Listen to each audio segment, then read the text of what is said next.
Welcome to Flow Unleashed. I'm Cameron Norsworthy, and this is your podcast for human performance.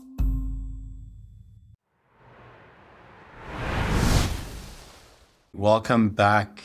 Last time we poked a little hole in the topic of steady,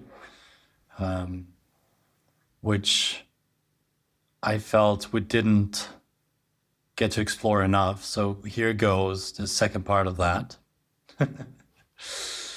The steady section seems to teach us how to create clear, short-term, achievable visions of flow. It somewhat feels counterintuitive. Isn't flow supposed to be spontaneous and just happening out of itself?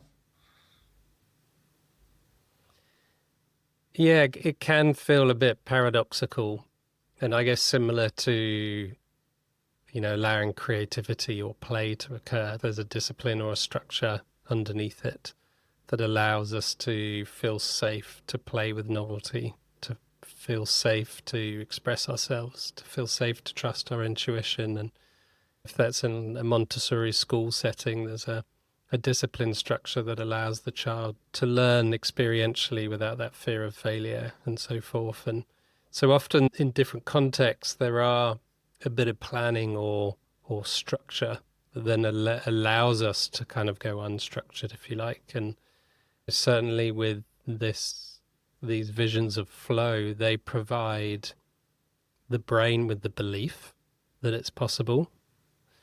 They provide the brain with, I like to talk about signposts, as opposed to a plan. It might be a laid out destination in all its detail.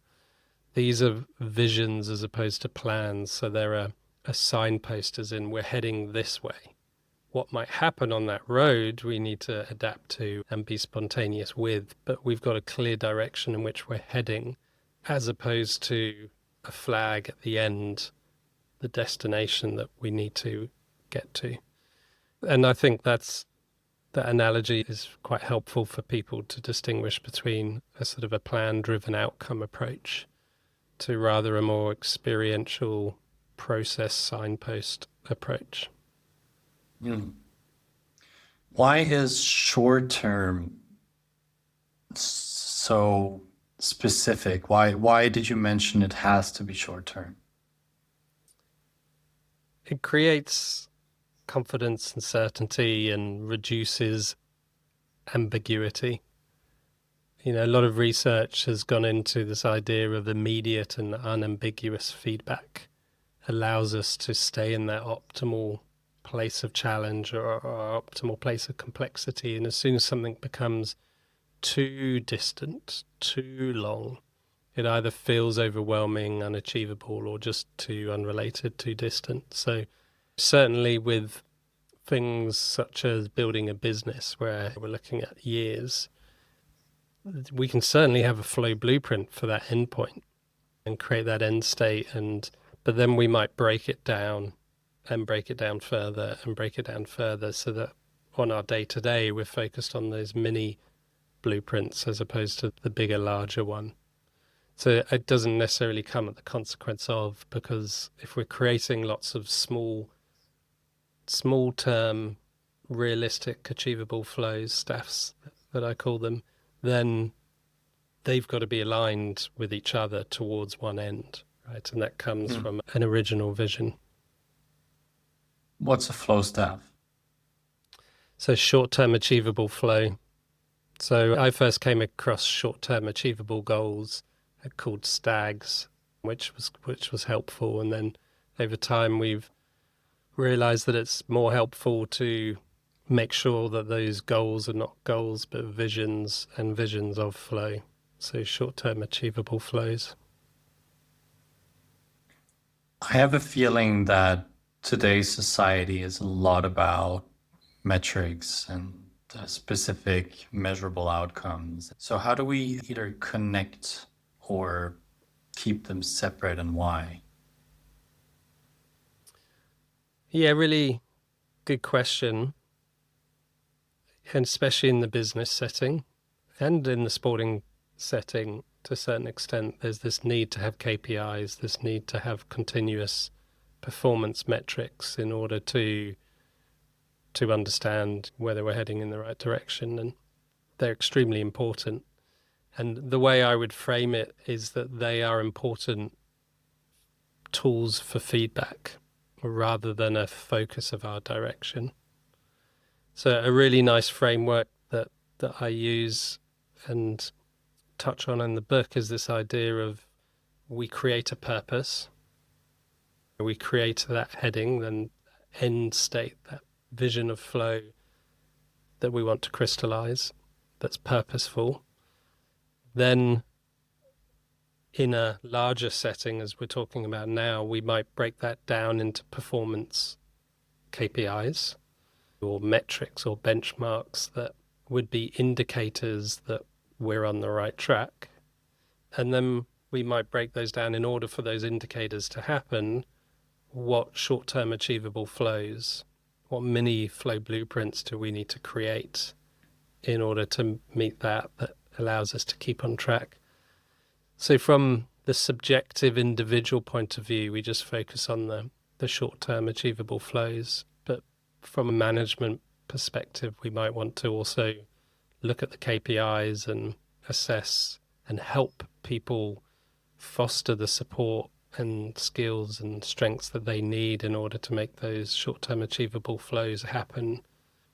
So once these have all been pre-established and identified that they're all cohesive, that they align, then at the end of the day, we just need to focus on our STAFs. And over time, we might need to change them because what we're doing changes, which is good. We refresh them and update them. I really like the idea of connecting the KPIs and keeping them hidden, and then designing the way that we need to act or the experiences that we need to have in order for us to get to them, and then just, let them inform if what we're doing is working or not. Yeah, they're danger zones. They're warning because they're essentially outcomes.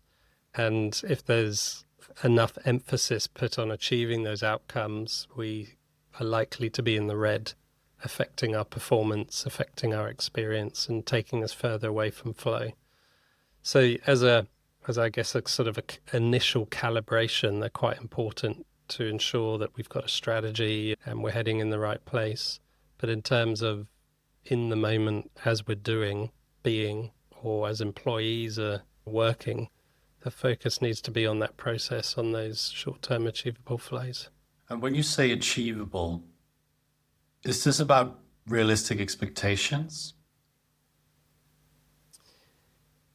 Yes, it's about setting ourselves up for success rather than setting ourselves up for stress. Depending on your risk radar and relationship with failure and relationship with success, it's very easy to shoot for the moon and then become despondent. A classic example is a ridiculous sales target, and then we get to the end of the month and we're like, oh, we're deflated. We put all this energy in and haven't hit the target. And over time, that motivation will wane and lead to disengagement and a downturn in performance. So it's quite important that we have, if we're going to create benchmarks and expectations, that they're achievable, that they stretch us for sure, they're challenging, increases our motivation, but we feel that we're confident that we have the skills to achieve them. So walk us through how would go on about creating the blueprint. What are we doing? Are we sitting down journaling? What is a person doing? So we're embodying a future experience. Yeah. A quick disclaimer. The forward exercise is probably going to require to have you close your eyes and guide you through. So if you're in a situation where you're not in place for that, just listen and explore and see what happens. And then you can always come back and listen to it when it's a better time for you, in case you are moving or if you're in a place where it's not right for you to close your eyes.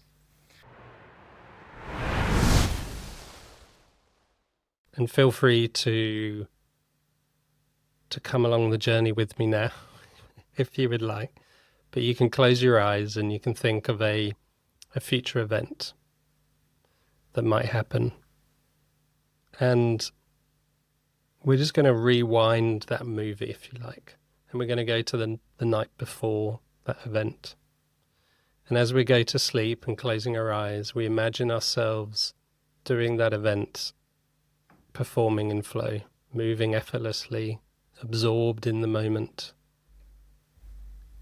trusting our intuition, allowing our performance to unfold,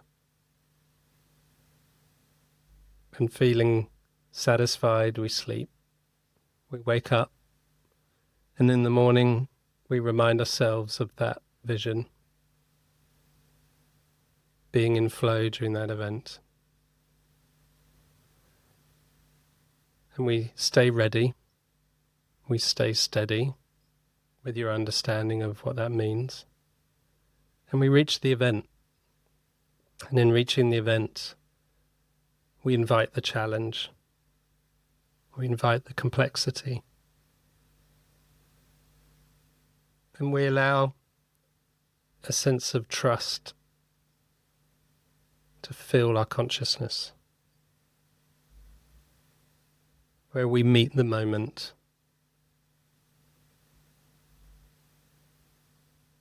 And we allow our mind and body just to perform, focused on the task as if nothing else matters.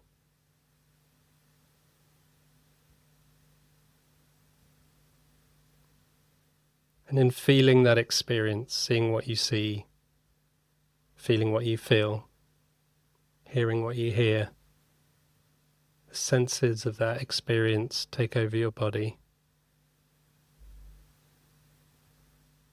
And in doing so, we create a snapshot, a photo, 2-second movie that sums up this experience, a moment within that vision that we want to store and remind ourselves in the future of this experience.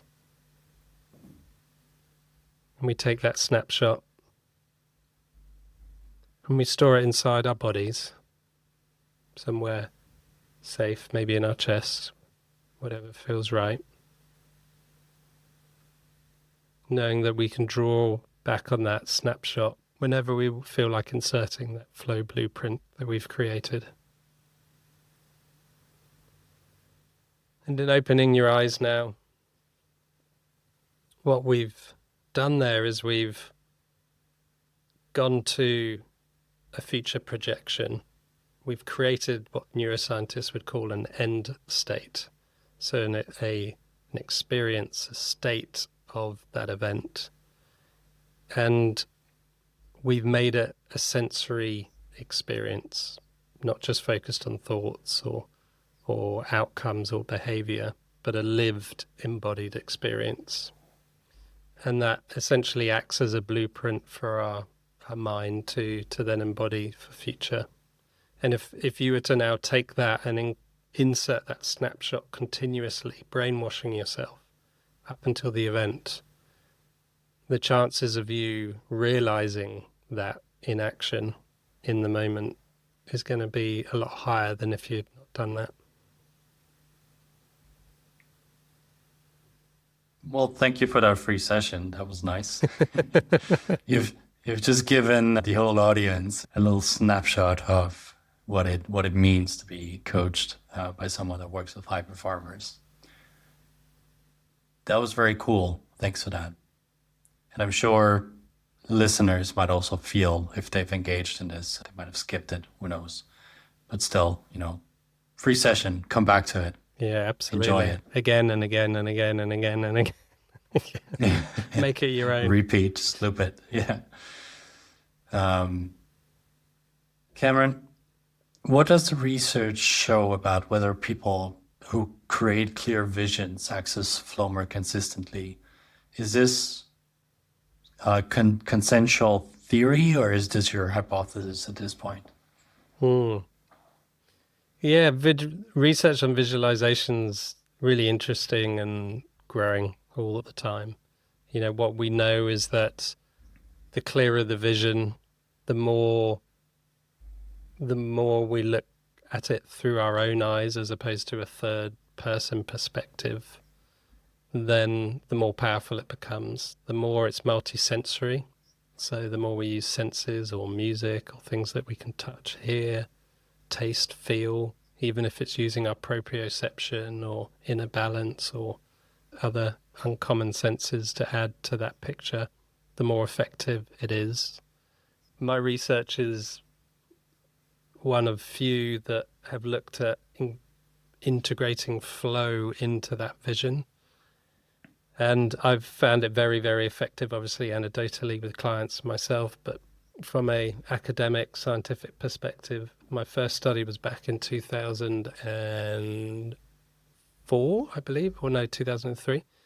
And we looked at working with tennis players and improving tennis serve accuracy. And we created a performance cue where they could visualize themselves being in flow under a self-induced trance. And then we re-triggered that to then hit a number of tennis serves. And in that study, the accuracy improved by 27%. People's subjective self-report of being in flow increased. And all the markers were that it was very, very helpful. So there are few academic papers out there citing it. But practically, I just urge people to try it for themselves and experience what it gives them. Mm. Hmm. What's your own steady practice before moments that matter? Do you still need to consciously regulate your state, or is it on autopilot? A bit of both. I mean, depending on what I'm doing and how triggered I am. For tennis, for example, I am continuously doing my rituals before every match. I'll create my flow blueprint and I'll do my preparation triggers to stay steady.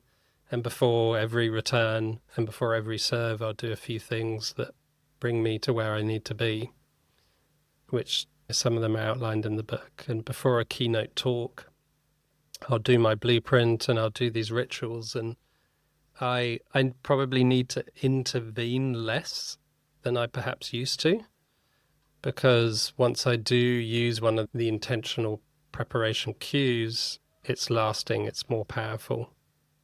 I have like a one-pager that I carry around, and that helps to remind me of it, because sometimes when you're in the red, things aren't clear and you forget what you know, and just seeing something very simple which you can reflect on reminds you of hours, years worth of information or learning. So it's really important to help ourselves out. And, when we are in the red, we're in the thinking brain and we're not necessarily attached to all that wisdom and experience that we've had of things working in the past. So we might need to give ourselves a bit of a helping hand, be that something visual, whatever representation system is going to be helpful. How do you catch yourself when you're feeling yourself getting out of regulation?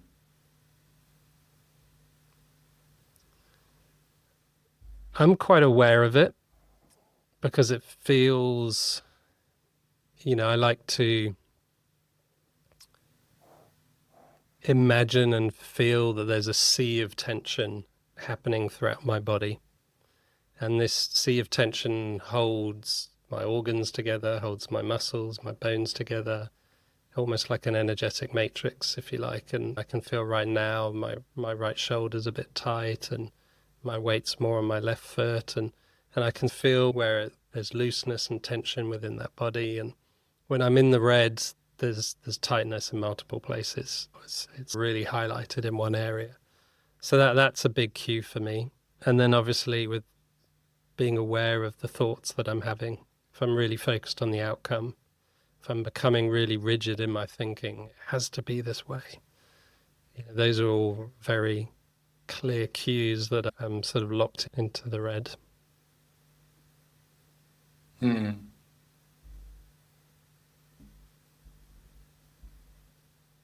I guess you kind of already started to outline that a little bit, but can you describe what optimal arousal feels like in your body?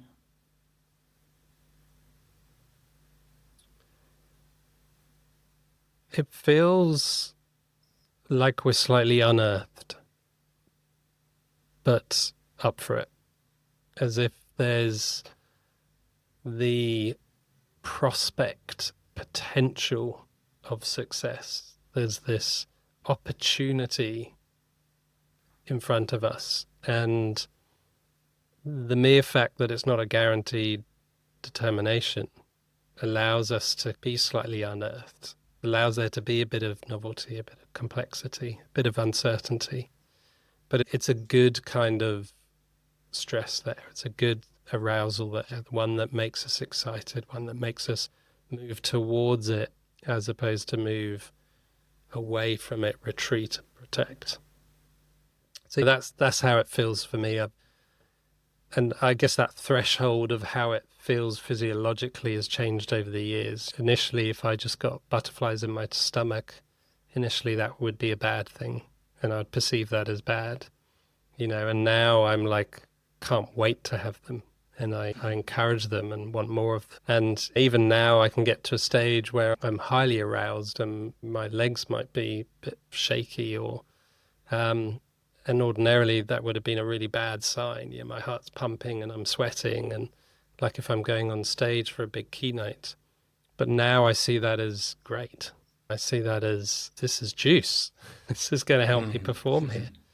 So it might feel different for different people, depending on how comfortable we are with that arousal in our system and how much we're using that arousal as opposed to suppressing it and creating friction from it.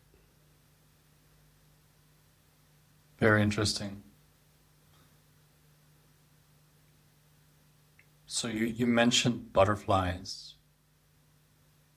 What exactly are you feeling in your body? What's the experience of you knowing you're getting or transforming this arousal into the optimal state?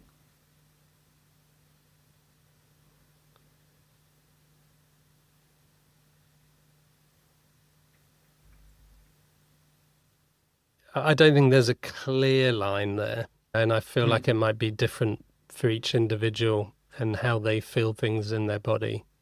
But for me, arousal comes with energy. And this exuberance that is like creates prospect and wonder and opportunity? Or is it an energy that makes me want to back off because it's too intense? And that approach, avoid, sort of towards, against, forwards, backwards, that energy, that arousal inside me creates this energy that wants something or wants to recoil a little bit. And then the thoughts and the feelings will exemplify that and amplify that and turn into narratives and so forth. So for me, I try to become aware of it at that energetic feeling, that sort of vibrancy. And then it's easier to work it towards flow as opposed to, again, away from flow. It helps me to use it as a stepping stone.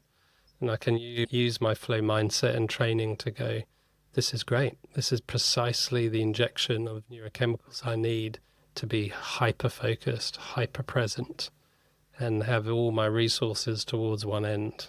Have I got my flow mindset? Because that's where I'm heading. Okay, right. If I'm in the red, do I need to reset? Do I need to jump up and down like a chicken or do something funny just to completely reset myself? And then come back to the task and really invite what's happening and allow myself to see this as an opportunity for growth, an opportunity for a rich experience. And then once I'm back on board with the mindset and turn that arousal from this negative arousal into positive arousal, then I can move towards the latter stages of what I've outlined in this book of how do we allow ourselves to become absorbed, not just focused. How do I allow effortless action, not just effortful action? Mm. Is this just a matter of how we perceive that arousal? Is there in reality no limit to how much arousal we can take?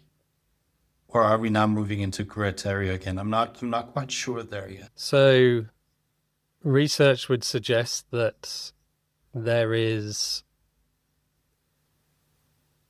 an optimal level of arousal that's quite specific to the individual, how used to we are managing and interpreting arousal, and the type of task. And what I mean by that is how cognitively complex it is. So physiologically, there's not much difference between excitement and nerves. Right? It's the same amount of arousal. There's just a different valence point or different inclination towards whether we're accepting it or creating friction with it. So from one standpoint, there's no amount of arousal can be that bad if we're not creating friction with it. But in a complex task, let's say writing a document or chess, where we're needing to use higher executive functions, that physiological arousal could be distracting from us becoming absorbed, and it becomes a conflict. However, if we're running 100 meters where there's no cognitive complexity and it's just a physical activation, then all that arousal, I've worked with elite professionals who have vomited before a sprint race and still performed incredibly well and had a rich experience, because initially that arousal just had this physiological reaction, but then they could get to a place where they could want it and work with it, and then it was really, really helpful for them. So it might depend on your task as to where that optimal arousal is, how high that is or how low that arousal is. But there certainly exists an optimal level of arousal. And if we can use the mind to use it to advantage, to dance with it as opposed to be conflicted by it, then we've got a real recipe for us to work with. Okay, so I'm hearing there's differences in individuals what the right arousal is. There's differences in what ideal means for different things that we're doing. Anything we're missing?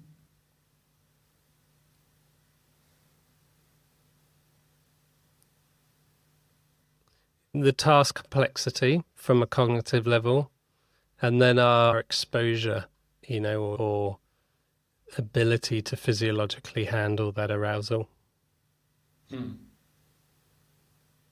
How quickly can someone become familiar to recognize their own arousal and understanding what it means for them? We can become very aware very quickly if our attention is on it. If we become very aware of what our body's doing, what it's doing to our senses, what it's doing to our thoughts, what it's doing to our emotion, if it becomes a priority, then we can put ourselves in situations that will proactively create that arousal, and we can just witness and observe what's happening within our body and mind, so we can learn to have a relationship with it, learn to work with it, learn to understand it. So that can happen very, very quickly. Our ability to use it to advantage and become competent in turning it from a distraction into fuel, then that can take differing amount of times for different people. Let's say we tickled the interest and piqued the willingness to engage with creating a blueprint and getting steady for people listening in. What homework would you give them after they stop the podcast today? The obvious one is pick up the book and start reading, because what we're talking about is probably laid it out far more clearer in the book than I have articulated, with more detail and more examples, and it might be more relatable and more accessible for people in that format and how it's described. And there's little challenges in each chapter for you to take those learnings and then challenge yourself in your own lives. And So it's very practical. And bring this into your day-to-day. Experiment with it. Put yourself in a challenging situation and see if you can turn nerves into excitement. See if you can turn any unsettling, distracting nerves. See if you can have a level of intimacy with them where you let go of that friction to them and you allow it to become fuel, positive fuel, as opposed to this conflicting energy that disrupts our neurology and disrupts our thinking and creates more unhelpful feelings. Let's say one is not able to pick it up because, they don't have time to go out and buy it, or they don't have an e-reader, they don't have a way to listen to it. If you could send them one question that would spark some reflection, what would the question be?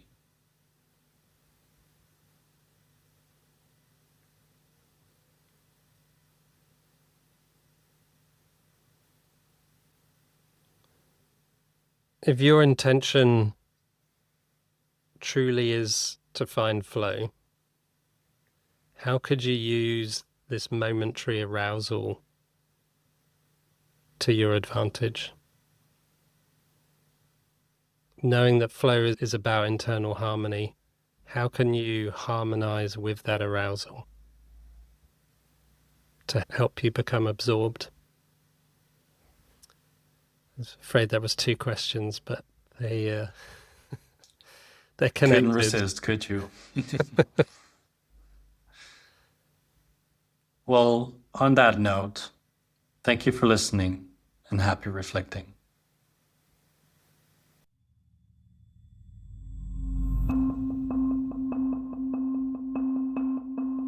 Thank you for listening to Flow Unleashed. If you enjoyed listening, please subscribe to get notified when our next episode drops.